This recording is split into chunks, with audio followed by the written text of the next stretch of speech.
21 Black celebrities you didn't know are gay as of 2020. Imagine risking your career, your reputation, and sometimes even your safety simply for refusing to hide who you truly are. Long before LGBTQ+ visibility became common in entertainment, sports, and public life, Black pioneers were breaking barriers, often while facing racism and discrimination at the same time. From James Baldwin and Bayard Rustin to Sylvester, RuPaul, and Lil Nas X, these 21 remarkable figures represent different generations of courage, struggle, and change. Some lived openly when doing so carried enormous consequences. Others spent years protecting their private truth. Today, Golden Black Legends uncovers their powerful journeys.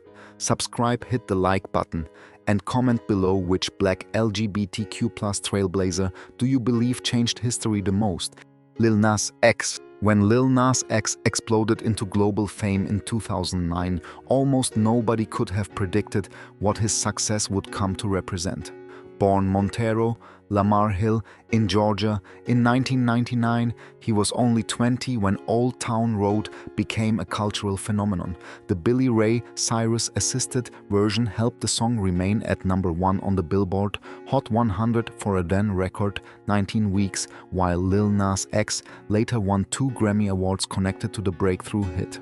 But at the very moment his career was reaching extraordinary heights, Montero was confronting something much more personal. During Pride Month in June 2019, he publicly came out as gay. He later revealed that before fame, he had once imagined keeping that part of himself secret forever. Growing up in a religious environment, he said, he had internalized fear surrounding homosexuality and struggled with accepting himself, instead of retreating after coming out. Lil Nas X eventually made his identity increasingly visible through his art. His 2021 single, Montero, Call Me By Your Name, became a striking example. Its provocative video combined queer imagery with religious symbolism, generating enormous praise, criticism, and debate. Lil Nas X explained that he wanted LGBTQ young people, particularly those raised in restrictive religious environments, to understand that they did not have to hate themselves for who they were. His debut album, Montero, pushed that openness even further, exploring self-acceptance, vulnerability, sexuality, and reinvention. What makes Lil Nas X significant to Black LGBTQ+ history is not simply that he came out. He did so while occupying one of popular music's biggest stages. At a moment when remaining silent might have seemed commercially safer, he chose visibility instead. For younger audiences, that represented freedom. For older generations who remember when openly gay Black performers faced even greater barriers, his journey demonstrates just how dramatically the cultural landscape has changed. Audre Lorde. Audre Lorde never treated identity as something that could be separated into convenient pieces. Born in New York City in 1934 to Caribbean immigrant parents, she became a poet, essayist, librarian, feminist, mother, and activist whose writing confronted racism, sexism, homophobia, and inequality with remarkable directness. Lorde famously described herself through several intersecting identities, including being Black lesbian, a mother, and a warrior, refusing to hide the parts of herself that society often demanded people suppress. Her personal journey was complicated. Lorde married attorney Edwin Rollins in 1962, and they had 2 children, Elizabeth and Jonathan. The marriage ended in divorce in 1970. During her adult life, Lorde had relationships with women and increasingly made lesbian identity central to both her personal life and political work. She later shared a long-term relationship with psychologist Frances Clayton, and during her later years, she was partnered with Gloria Bars-Joseph. Lorde's importance extends far beyond whom she loved. Books including The Black Unicorn Sister, Outsider, and Zami, A New Spelling of My Name, challenged readers to examine how race, gender, sexuality, class, and power overlap. She argued that differences between people should not simply be tolerated, they could become sources of knowledge and strength. Her life also became a confrontation with mortality. After being diagnosed with breast cancer in the 1970s, Lorde documented her experience in the cancer journals. She later developed liver cancer but continued writing and speaking. Audre Lorde died in 1992 at age 58. For Black LGBTQ+ history, Lorde remains essential because she refused invisibility long before such openness was commercially fashionable. She transformed experiences that society attempted to marginalize into literature, activism, and intellectual power, leaving generations with a message that identity should never require silence. Billy Porter.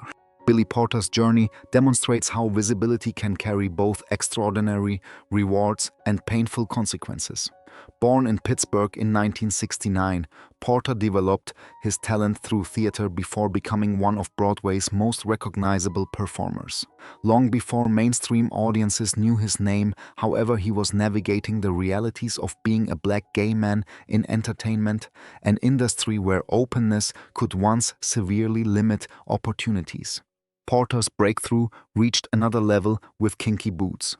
Playing Lola earned him the 2013 Tony Award for Best Actor in a musical, establishing him as a major Broadway star.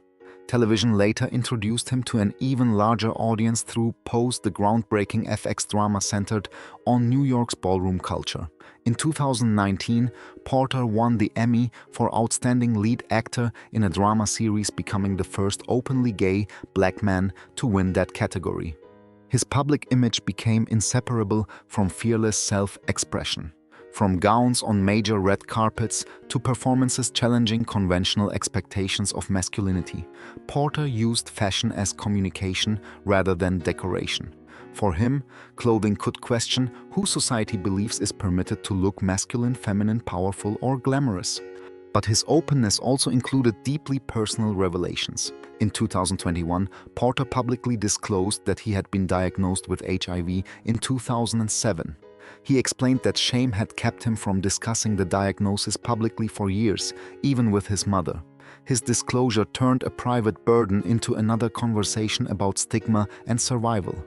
Porter married Adam Smith in 2017.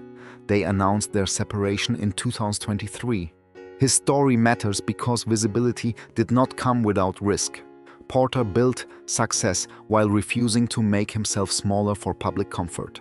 For generations of Black LGBTQ+ performers who once saw few openly gay stars occupying leading roles, his career represents a striking change. Authenticity did not end his story, it became part of his power.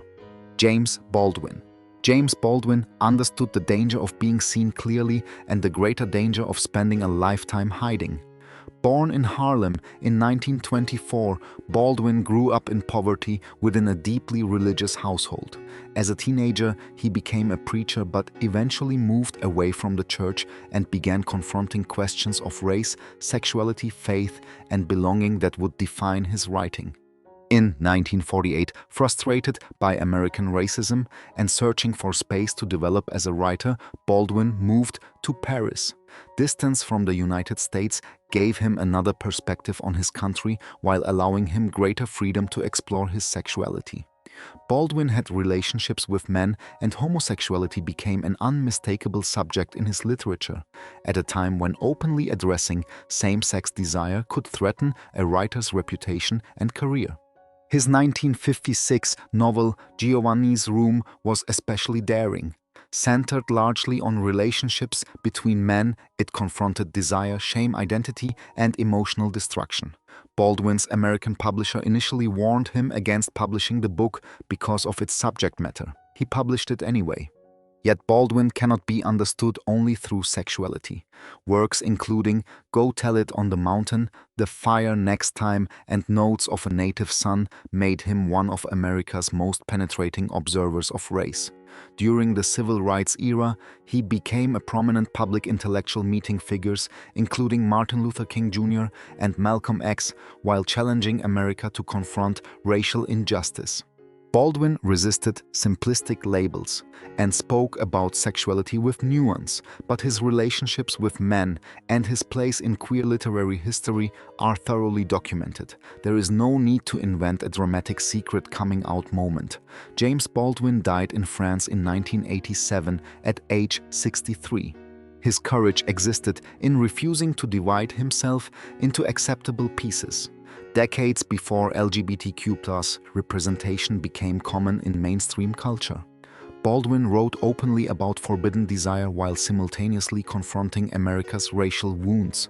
That combination made him not merely a black LGBTQ+ icon, but one of the 20th century's most important American writers.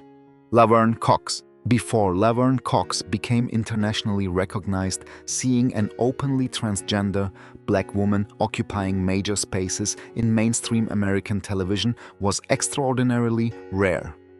Born in Mobile, Alabama in 1972, Cox grew up feeling different in an environment where gender expectations could be unforgiving. She has spoken openly about being bullied during childhood and about the emotional pain she experienced while trying to understand herself. After moving to New York, Cox pursued acting while working various jobs and gradually building a career. Everything changed with Netflix's Orange is the New Black, where she played Sophia Burse, a transgender woman incarcerated in a women's prison. The character gave Cox a platform reaching millions, but her impact quickly extended beyond the role. In 2014, Cox became the first openly transgender person nominated for a Primetime Emmy Award in an acting category. That same year, she appeared on the cover of Time, accompanied by the headline "The Transgender Tipping Point," a striking cultural moment for transgender visibility in America. Cox used that visibility deliberately. She spoke about violence against transgender people, discrimination, employment, healthcare, and the particular challenges facing black transgender women, rather than allowing celebrity coverage to reduce transgender lives to bodies or medical procedures.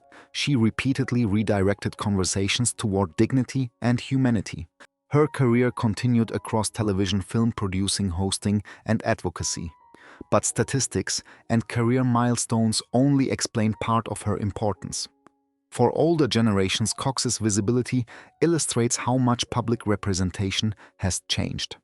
Black transgender people existed long before television acknowledged them. What changed was their ability to speak for themselves before enormous audiences. Laverne Cox did not become historically significant simply by becoming famous. She became significant because she entered spaces where people like her had rarely been allowed to stand openly, and then used that position to make it harder for the next generation to be erased. Bayard Rustin. Bayard Rustin helped shape one of the defining moments of the American civil rights movement, yet for decades, his contribution remained less celebrated than the leaders who stood before the cameras. Born in Pennsylvania in 1912, Rustin became a brilliant organizer and advocate of nonviolent resistance. He was also a gay black man living during an era when homosexuality could lead to arrest, public humiliation, and professional destruction. In 1953, Rustin was arrested in California after a consensual encounter with another man and convicted under laws then used against homosexual activity. That conviction followed him for years. Political opponents attempted to weaponize his sexuality, and even some allies worried that openly associating with him could damage the movement. Yet Rustin's organizational ability was extraordinary. He advised Martin Luther King Jr. on nonviolent activism and became a principal organizer of the 1963 March on Washington for Jobs and Freedom, helping coordinate the massive demonstration where King delivered his historic "I Have a Dream" speech. In his later years, Rustin became increasingly outspoken about gay rights. His longtime partner was Walter Nagel, whom he met in 1977. Because same-sex couples had virtually no legal recognition, Rustin adopted Nagel in 1982, using adoption law to create a legal family relationship and provide protections unavailable to them as partners. Their unusual solution demonstrated just how differently LGBTQ+ couples had to navigate the law before marriage equality. Rustin died in 1987 at age 75. In 2013, President Barack Obama posthumously awarded him the Presidential Medal of Freedom in California, later pardoned his 1953 conviction. His story carries enormous emotional weight. Rustin helped America move toward equality while being denied equality himself. Today, he stands not merely as a civil rights strategist, but as an essential figure in Black LGBTQ+ history. Wanda Sykes. Wanda Sykes built a career around fearless honesty, but one of her most important public revelations came outside a comedy routine. Born in Virginia in 1964, Sykes initially worked for the National Security Agency before pursuing stand-up comedy. Her sharp observational humor eventually led to television writing, acting, and an Emmy Award, making her one of America's most recognizable black comedians long before most viewers knew much about her sexuality. Sykes had previously been married to record producer Dave Hall, with their marriage lasting from 1991 until 1998. Years later, she developed a relationship with French woman Alex Nitbalski. The couple married in October 2008. Then, only weeks after their wedding, Sykes publicly came out as gay while speaking at a Las Vegas rally protesting California's Proposition 8, which had eliminated same-sex marriage rights in the state at that time. Coming out did not magically make everything easy. Sykes later discussed the difficulty her parents initially had accepting her sexuality and marriage. Eventually, family relationships improved. In 2009, Alex gave birth to their twins, Olivia and Lucas, and Sykes entered another chapter as a parent while continuing her career across television, movies, voice acting, and stand-up specials. What makes Sykes especially significant is that she was already a successful mainstream entertainer when she publicly identified herself as gay. She had something professionally valuable to lose, yet chose visibility during a political battle directly affecting families like hers. For older LGBTQ+ generations who remember when openness could end careers, that moment carried particular meaning. Sykes didn't turn her sexuality into her entire identity. She simply stopped allowing anyone else to treat it as something that needed to remain hidden. Sylvester James Jr. Long before today's generation of openly LGBTQ+ pop stars, Sylvester James Jr. walked onto stages dressed with breathtaking flamboyance and refused to make himself easier for conservative audiences to understand. Born in Los Angeles in 1947, Sylvester grew up in a deeply religious environment where his sexuality created painful conflict. As a teenager, he eventually left home and found community among other young black queer people in Los Angeles. After moving to San Francisco, Sylvester became involved with the Cockettes, the legendary experimental performance troupe known for outrageous costumes and gender-defying theatricality. But Sylvester possessed something that could not be confined to underground theater: an extraordinary voice. His combination of gospel intensity, soul, electronic instrumentation, and disco eventually produced one of the era's defining dance recordings, "You Make Me Feel Mighty Real," released in 1978. Sylvester's significance went beyond commercial success. During the 1970s and 1980s, openly gay black performers faced enormous barriers in the entertainment business. Rather than constructing a conventional heterosexual public image, Sylvester embraced flamboyant fashion and gender expression while remaining connected to queer culture. His visibility made him especially important to San Francisco's LGBTQ+ community, even when mainstream America was far less accepting than it is today. Then the AIDS epidemic devastated that community. Sylvester became seriously ill and died from AIDS-related complications on December 16, 1988, at only 41. His life was painfully short, but his influence survived. Decades before queer black representation became common in popular culture, Sylvester demonstrated that an artist did not need to erase difference to command a stage. Every soaring note and glittering performance carried the same message: he would be visible on his own terms. Janelle Monáe. Janelle Monáe has spent an entire career resisting simple definitions. Born in Kansas City, Kansas in 1985, Monáe emerged as an ambitious artist blending R&B, funk, soul, science fiction, fashion, and social commentary.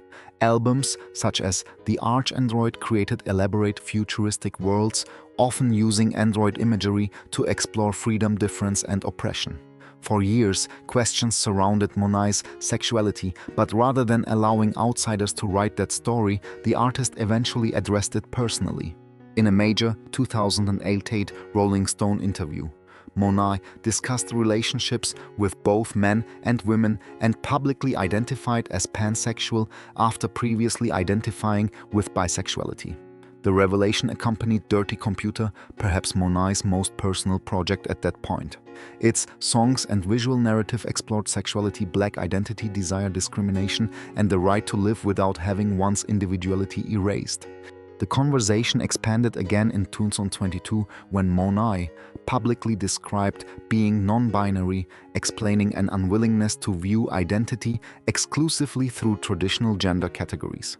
Monáe has publicly used both she/her and they/them pronouns. Rather than treating identity as a publicity stunt, Monáe has consistently connected personal freedom to broader discussions about marginalized communities and the right of individuals to define themselves. That visibility matters because Monáe achieved it while operating within mainstream entertainment as a Grammy-nominated musician and acclaimed actor, appearing in films including Hidden Figures, Moonlight, and Glass Onion. Earlier generations of Black LGBTQ+ entertainers frequently faced enormous pressure to remain silent to preserve their careers. Monáe represents a different possibility. The significance is not that every person must adopt a label, it is that people should have the freedom to describe themselves without surrendering their creativity, dignity, or place in public life. Brittney Griner. Brittney Griner's story extends far beyond basketball. Born in Houston in 1990, she became one of the most dominant players in women's college basketball at Baylor University, combining exceptional height, defensive ability, and rare dunking power. Before beginning her professional career in 2013, Griner publicly discussed being gay, speaking openly about an identity she had struggled with while growing up and describing the bullying she experienced because she seemed different from those around her. Her professional achievements quickly became extraordinary. Selected first overall by the Phoenix Mercury in the 2013 WNBA draft, Griner helped the team win the 2014 WNBA championship and accumulated numerous All-Star selections and defensive honors. She also became an Olympic gold medalist with Team USA. Her personal life included a brief turbulent marriage to fellow basketball player Glory Johnson before Griner later married Cherelle Watson in 2019. Then in February 2022, Griner was detained at a Russian airport after authorities discovered vape cartridges containing cannabis oil in her luggage. She pleaded guilty while saying she had packed them unintentionally and was later sentenced to 9 years in prison. The United States government classified her as wrongfully detained, transforming the basketball star's case into an international diplomatic issue. After nearly 10 months in Russian custody, she was released on December 8, 2022 through a prisoner exchange. Griner eventually returned to professional basketball and represented the United States again.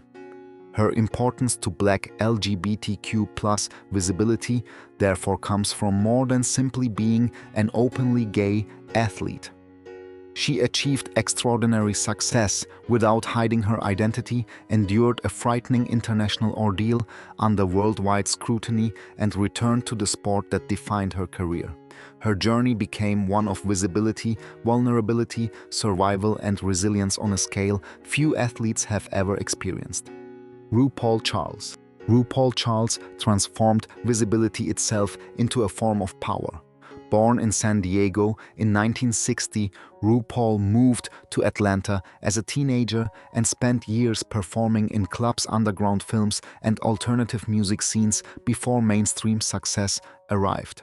At a time when openly gay black performers and especially artists embracing drag faced significant prejudice, RuPaul refused to build a career by hiding the qualities that made him different.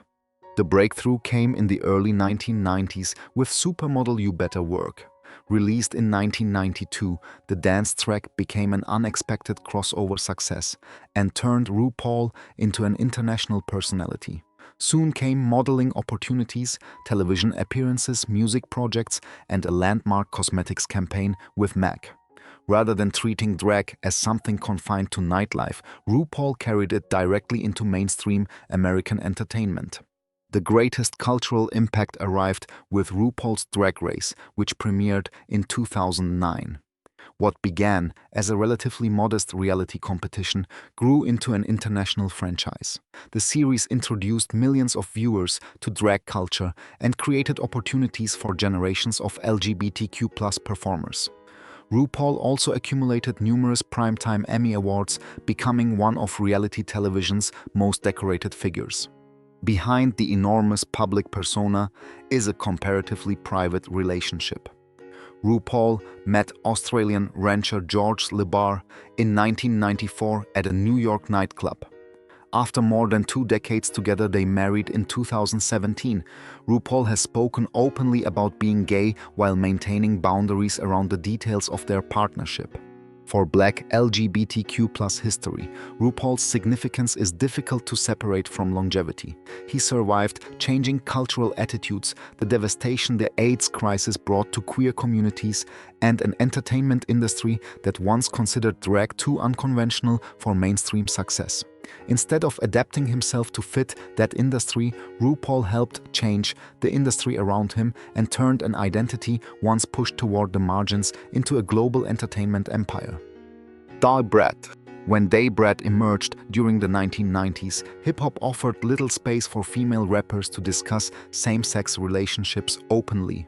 Born Shantae Harris Dupart in Illinois in 1974, she broke through with Jermaine Dupri's So Def recordings and released Funkdafied in 1994. The album became a major commercial success, establishing her as one of the defining female voices of that era. Yet one important part of her identity remained largely outside public view. For decades, Da Brat did not openly discuss her sexuality, later explaining that the culture surrounding hip-hop and her career made coming out feel risky. That changed dramatically in March 2020 when she publicly revealed her relationship with entrepreneur Jessica Judy Dupart. The announcement marked a deeply personal turning point after years of protecting that part of her life. Da Brat later explained how meaningful it felt to experience love without having to hide it. Her relationship with Dupart became increasingly public through interviews, social media, and the reality series Brat Loves Judy. In February 2022, the couple married in Georgia, transforming what had once been kept private into something they were willing to celebrate before the world. Their story entered another chapter when Da Brat announced her pregnancy in 2023. At 48, she gave birth to their son, true legend Harris Dupart, in July of that year. For an artist whose early career unfolded in a far less accepting entertainment environment, the contrast was remarkable. Da Brat's importance within Black LGBTQ+ representation is therefore tied to change across generations. She did not begin her career with the freedom younger artists may experience today. Her story demonstrates why historical context matters. Sometimes visibility arrives only after decades of fear, calculation, and silence, and that can make finally choosing openness even more meaningful. Billy Strayhorn. Billy Strayhorn helped create some of the most sophisticated music in American jazz, yet for much of the wider public, his name remained overshadowed by Duke Ellington, his legendary collaborator. Born in Dayton, Ohio in 1915 and raised largely in Pittsburgh, Strayhorn displayed remarkable musical ability early in life. By his 20s, his path crossed with Ellington, beginning a creative partnership that would endure for nearly 3 decades. Strayhorn composed Take the A Train, which became the signature theme of the Duke Ellington Orchestra. His contributions also included works such as Chelsea Bridge and Lush Life. The latter began when he was remarkably young. Strayhorn worked as composer, arranger, pianist, and musical collaborator, contributing significantly to the sophisticated sound associated with Ellington's orchestra.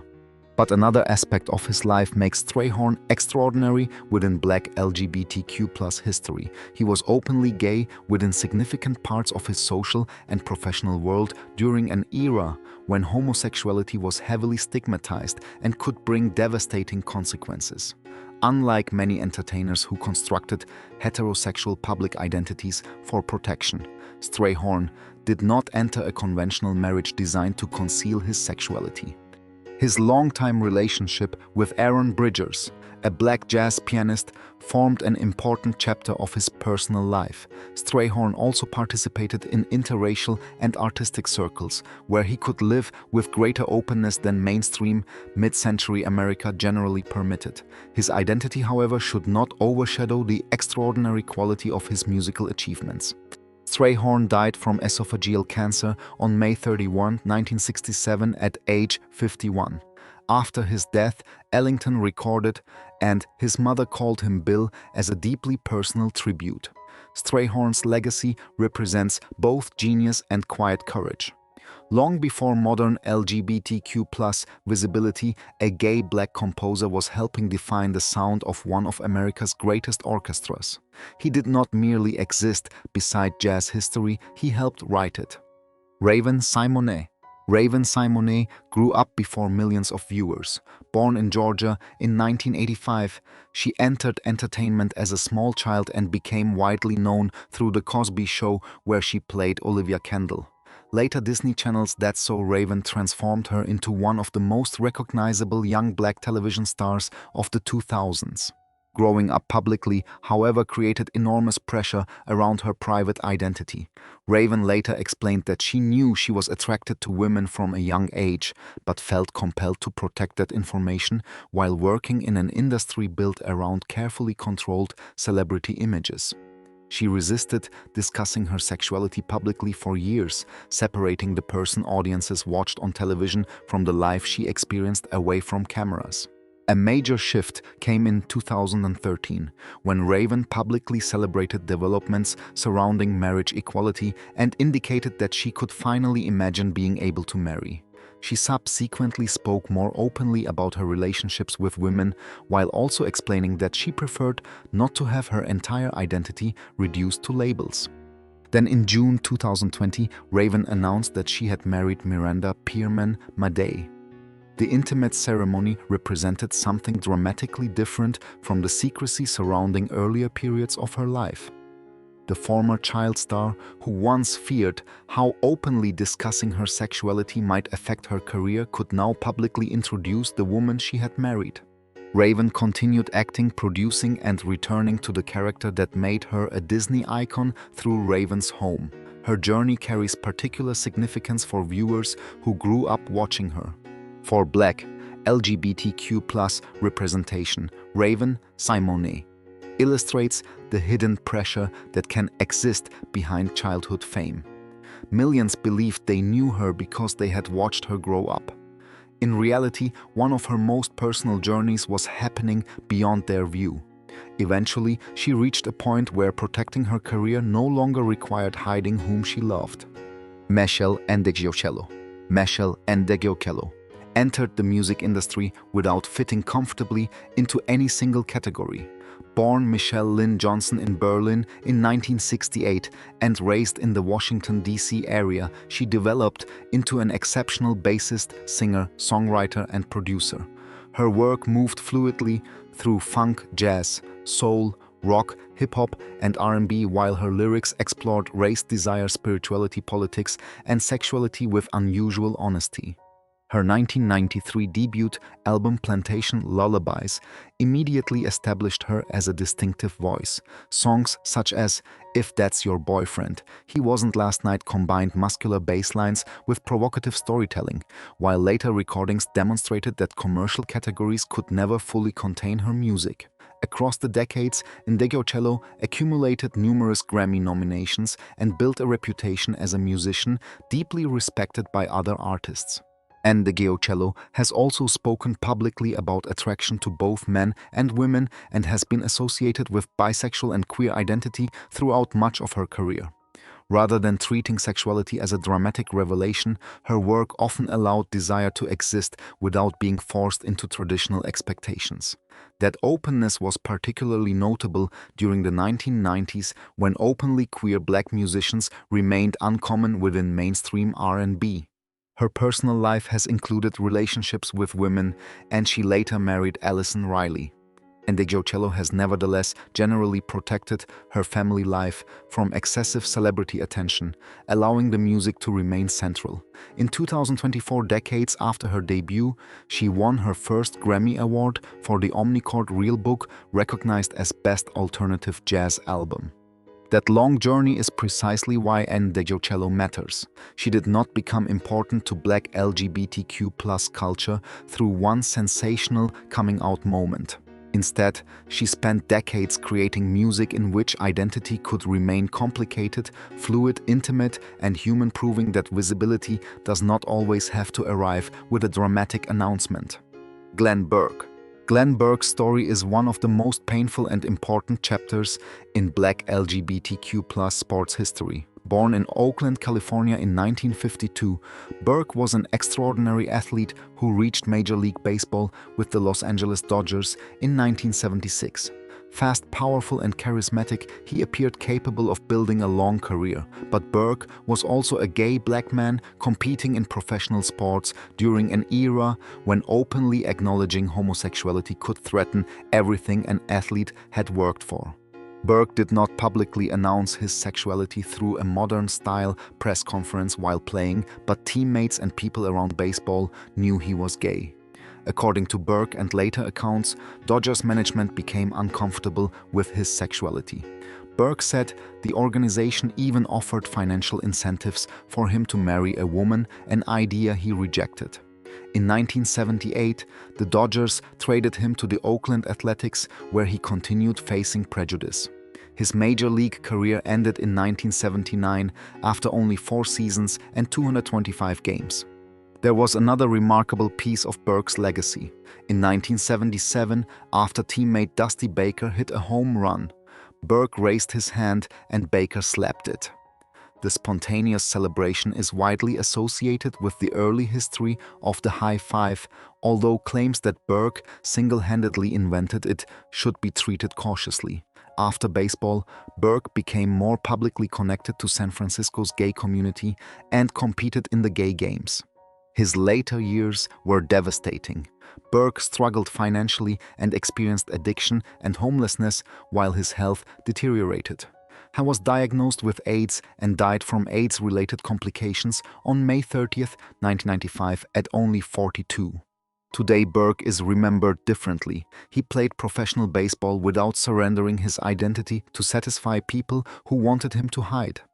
His career was painfully short, but his courage helped create a path that later LGBTQ+ athletes could walk more openly. Lena Waithe. Lena Waithe changed television history with an episode built around something deeply personal. Born in Chicago in 1984. Waithe grew up fascinated by television and eventually moved to Los Angeles, determined to become a writer. Her path was gradual, involving production jobs and writing opportunities before she reached a much larger audience through Netflix's Master of None, playing Denise, a black lesbian character whose identity reflected aspects of Waithe's own experience. The defining breakthrough came with the 2017 episode Thanksgiving. Co-written by Waithe and Aziz Ansari, the episode follows Denise through years of family Thanksgiving gatherings while exploring her realization that she is gay and the difficult process of coming out to her mother. The story drew inspiration from Waithe's own experiences. That year, she became the first black woman to win the Primetime Emmy Award for Outstanding Writing for a comedy series, sharing the award with Ansari. Waithe did not stop with one groundbreaking moment. She created The Chi, a drama centered on life on Chicago's South Side, and developed projects including Boomerang and 20s. Her work repeatedly placed Black characters, particularly Black LGBTQ+ characters, into stories where they could exist as complicated human beings rather than stereotypes. Her personal life also became public. Wade became engaged to Alana Mayo and married her in 2019, but the couple announced their separation only months later and eventually divorced. Wade has continued speaking openly about being a lesbian and about representation within Hollywood. What makes her important is not simply visibility in front of the camera. Wade gained influence behind it, where decisions about which stories get told are actually made. For Black LGBTQ+ audiences, that matters enormously. Lena Waithe did not merely ask Hollywood to make room for different stories, she became one of the people writing them. Carl Bean. Carl Bean turned a song that could have disappeared as a disco-era recording into a declaration of survival. Born in Baltimore in 1944, Bean experienced rejection and hardship while growing up as a gay Black man in a deeply religious environment. Those early struggles eventually shaped a life devoted not only to music but also to helping LGBTQ+ people who felt abandoned by families, churches, and society. Bean first developed his voice through gospel music before recording for Motown. In 1977, he released I Was Born This Way, a song written by Chris Spearer and Bunny Jones that openly celebrated gay identity. Bean did not write the song, and an earlier recording by Valentino had already appeared, but Bean's powerful gospel-influenced interpretation became particularly influential. Its message was remarkably direct. For the period, being gay was not something requiring apology or shame. Yet music ultimately became only part of Bean's legacy. In 1982, he founded what became the Unity Fellowship Church movement in Los Angeles, creating a religious home, especially welcoming to Black LGBTQ+ people. At a time when many gay people felt rejected by traditional churches, Bean argued that faith and LGBTQ+ identity did not have to exist in conflict.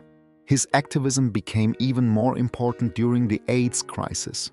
Bean helped establish the Minority AIDS Project in 1985, focusing attention on Black and Latino communities that were frequently underserved during the epidemic. His work connected spirituality with practical advocacy at a moment when fear and stigma were costing lives. Bean died in 2021 at age 77. His influence stretches far beyond one disco record. Decades before Born This Way became a familiar phrase in pop culture. Carl Bean was singing it as an unapologetic declaration of identity. More importantly, he spent his life turning that declaration into action, building communities where people who had been told they did not belong could finally feel welcomed. Monifa Carter. Monifa Carter entered the spotlight during an era when R&B stars were often expected to fit carefully controlled images, particularly when it came to sexuality. Born in Manhattan, New York in 1972, Monifa emerged during the 1990s with a powerful voice and emotionally direct style. Her debut album, Moods, Moments, arrived in 1996, followed by Mahogany in 1998. The latter produced her signature hit, Touch It, which reached the Billboard Hot 100 and introduced her to a much wider audience. Behind the success, however, Monifa experienced difficult personal chapters. She has spoken publicly about struggles with substance abuse and the process of rebuilding her life. Her sexuality also became increasingly visible. Rather than allowing speculation to define her, Monifa openly discussed loving women and appeared on TV One's reality series R&B Divas Atlanta with her longtime partner Terrace Michelle. Their relationship became an important part of Monifa's public story. In 2014, Monifa and Terrace married in Hawaii, with their wedding featured on the series.